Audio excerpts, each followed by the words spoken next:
रसूल अल्लाह सल्लल्लाहु अलैहि वसल्लम ने इरशाद फरमाया, तुम मुझे ज़ईफ़ों और कमज़ोरों में तलाश करो, क्योंकि तुमको रिज़्क और नुसरत ज़ईफ़ों की बरकत से दी जाती है। रसूल अल्लाह सल्लल्लाहु अलैहि वसल्लम ने फरमाया, जो शख्स नजूमी के पास आया और इससे कोई सवाल पूछा, उसकी 40 दिन रात की नमाजें कबूल नहीं की जाती।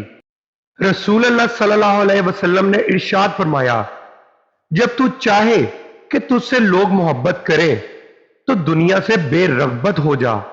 रसूल अल्लाह सल्लल्लाहु अलैहि वसल्लम ने फरमाया, जो भी मुसलमान अपने भाई के पसे पश्त इसके लिए दुआ मांगता है तो फरिश्ता कहता है कि तेरे लिए भी इसी की तरह हो।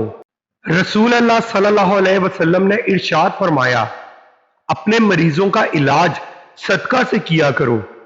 7 तबाकुन गुनाह। हदीस नबी सल्लल्लाहु अलैहि वसल्लम हजरत अबू हुरैरा रजी अल्लाह ताला अन्हु से रवायत है कि नबी करीम सल्लल्लाहु अलैहि वसल्लम ने फरमाया, 7 तबाकुन गुनाहों से बचो। लोगों ने पूछा, वो कौन से गुनाह है? आप सल्लल्लाहु अलैहि वसल्लम ने फरमाया, नंबर 1, अल्लाह के साथ किसी को शरीक करना। नंबर 2, जादू करना। नंबर 3, किसी को नाहक मार डालना। नंबर 4, सूद खाना। नंबर 5, यतीम का माल हड़प कर जाना। नंबर 6, मैदान जहाद से भाग जाना। नंबर 7, नेक औरतों पर तोहमत लगाना।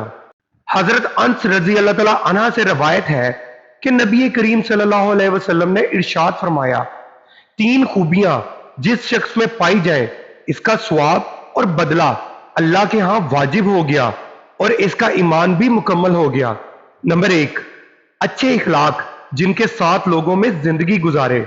नंबर 2, ऐसा तकवा जो इसको गुनाहों से बचा सके। नंबर 3, ऐसी बुर्दबारी, तहम्मुल मिजाजी और सब्र जो इसको नादान आदमी के साथ नादानी से पेश आने से रोक सके। जन्नत की नहरें। जन्नत में 4 दरिया हैं, एक पानी का, दूसरा दूध का, तीसरा शहद का, चौथा शराब का। फिर इनसे नहरें निकलकर हर एक के मकान में जा रही हैं। वहां की नहरें जमीन खोद कर नहीं बल्कि जमीन के ऊपर रवा है। नहरों का एक किनारा मोती का, दूसरा याकूत का है और इन नहरों की जमीन खालिस मुश्क की है। रसूल अल्लाह सल्लल्लाहु अलैहि वसल्लम ने फरमाया, अल्लाह ताला फरमाते हैं, मेरे जिक्र के लिए वक्त निकालो, मैं तुम्हारे काम में बरकत अता करूंगा, वरना दुनियावी कामों की कसरत तुम पर इस कदर मुसल्लत कर दूंगा कि तुम्हें फुर्सत ही नहीं होगी और सुकून से महरूम रहोगे। हजरत अबू हुरैरा रजी अल्लाह तआला अन्हा कहते हैं कि रसूल अल्लाह सल्लल्लाहु अलैहि वसल्लम ने फरमाया कि अल्लाह ताला फरमाता है कि जब मैं किसी मोमिन बंदे की महबूब चीज इस दुनिया से उठा लेता हूं, फिर वो सवाब की नीयत से सब्र करे तो इसका बदला जन्नत ही है।